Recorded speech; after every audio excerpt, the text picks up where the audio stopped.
Welcome back. Afcon 2023 concluded its group stage on Wednesday, featuring stunning goals. Now, only 16 teams remain in the tournament, setting the stage for thrilling matchups. The Super Eagles kick the next round with a familiar foe, Cameroon. Our ICE correspondents Aaron Akarijola and Abi Yomo dissect the round of 16.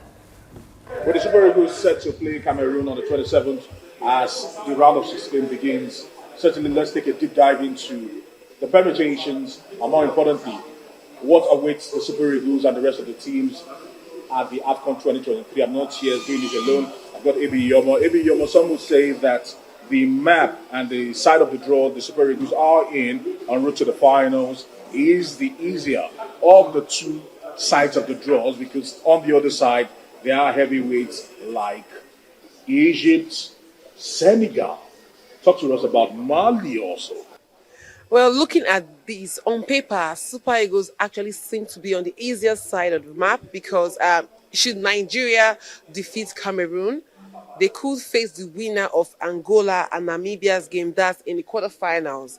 And now on this same side of the draw, you have Cape Verde and Mauritania, there's Morocco and South Africa. So the winners of these two games will also face each other in the quarterfinals as it progresses, as opposed to the other side where we have Senegal, we have Egypt, we have Equatorial Guinea, we have Mali and Burkina Faso, not to be underestimated, because we know that in 2013 Burkina Faso went all the way to its final, so they have not been playing badly. But one thing this African Cup of Nations can teach us all is that no team should be underestimated. So I would say that Nigeria facing Cameroon should just be a first step. Let Nigeria just scale that fence first of all.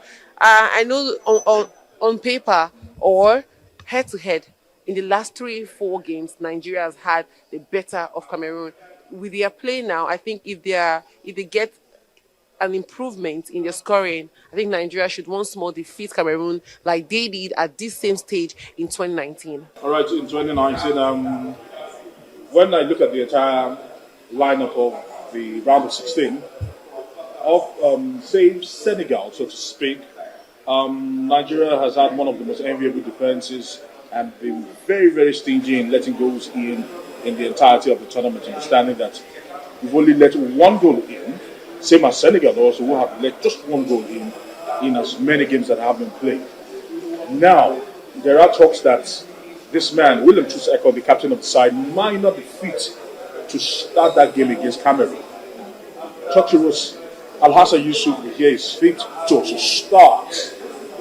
As we go into that particular game, with what we've seen from the group stages, what do you think the starting lineup should be for the Super Eagles of Nigeria?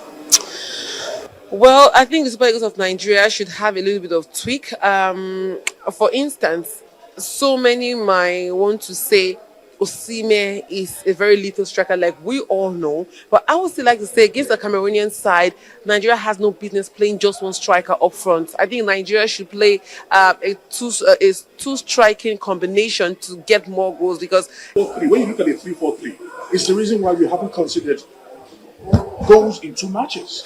Aaron, no doubt about that. Now, if you look at games, crucial games where big teams win, for almost every team, you see a different formation. I'm not saying the coach should keep changing formations, but against a team like Cameroon, who just now released that their Vincent Abubakar, who we know is a striker who has eyes for goals, is going to be coming back. He might not start the full game, but we saw him what he did against Brazil. We've seen him against bigger teams. He's very lethal. He's very clinical. Nigeria needs to score goals. Yes, he knows the African terrain, Aaron. So I don't. There's no second chance this time out. There is no second chance. I still, in my own opinion, if you'd ask me, I think the Super Eagles should still maintain their 3-4-3 and just get a goal which metamorphoses into a 5-4-1 at some point. So if you'd ask me, I think it has worked for us in this tournament, because coming into this tournament, a lot of people blamed the defense, questioned the solidity of the defense, questioned the goalkeeping position, and questioned the midfield maestros we had. But all that has been laid to rest. And the biggest problem in this tournament as we speak is goal scoring. If we can get our acts right, I believe we'll be able to do well. So I'm hoping if Osimhen finally has found his scoring boots. Whatever it was hidden, whatever it was missing, I hope he has found his scoring boots. Arguably the biggest game of the round of 16 has to be the game that pits the defending champions, Teranga Lions of Senegal, against the host themselves, the Elephants of Ivory Coast. Arguably, on paper, that's the biggest game.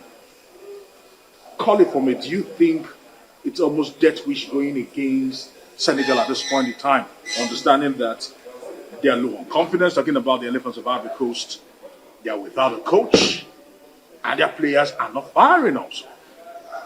Well, for Cote d'Ivoire right now, I think not just Cote d'Ivoire, any team facing Senegal at the moment will be scared, will be praying and hoping they wake up on the wrong side of the bed when they face off. Because Senegal at the moment are firing. They have youngsters who are doing well. Papissa, Lamine Camara, who has been wonderful. I think Cote d'Ivoire, I don't know the magic they're going to perform against Senegal, but I've almost written them off, but it's still football. Anything can happen.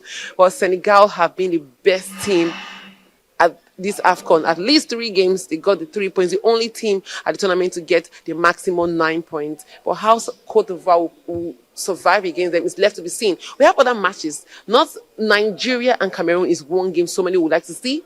There's a Moroccan side going against South Africa. I think that game is a game so many would also want to see. And Cape Verde, they have been the surprise of the season. The tournament rather. It could be the cheapest. It could be the cheapest. But when you see two teams nobody expected to go far, they want to put in their all to probably prove that they're not a fluke. So I think that game, I would like to watch that game, Aaron. But we talked to some people who spoke about the matches that they think will stand out. Let's listen to them. I'm South African, so of course South Africa, Morocco, it's a tough one, but we beat them in a qualifier before, but I think it was a dead rubber. Their minds were not really there. They were on holiday already, so this will be a different one. But it's mind over heart. The heart tells you something different, but the head says it could be a difficult one. But you'll see, this Afcon has been so unpredictable. I think that's the word. And then of course you got Nigeria and Cameroon. That's probably the pick of the round of 16 draw. And having seen both teams, it's a difficult one to call as well, because they've been both been blowing hot and cold so far in the competition. But I don't know. I think the Super Eagles are probably the stronger team based on what I've seen of Cameroon in the group stages. But again, as I said, unpredictable. Well, I'm expecting more surprises. It's been an Afcon of shocking results so far. The big boys found it difficult to defeat the so-called minnows. The top match of last 16, we have 2 rivalry, Senegal, Cote d'Ivoire, and Cameroon, Nigeria. The big match. This is the big match of the last 16 because Nigeria lose 3 final versus Cameroon, and we love to beat Nigeria. Cameroon love beat Nigeria, yeah. Can you predict the score between Nigeria and Cameroon? All right, as we try to wrap it up today, one thing is certain, the Super Eagles do know destiny has called their name. Now the big question is, will they answer? It's the big question. Will they answer?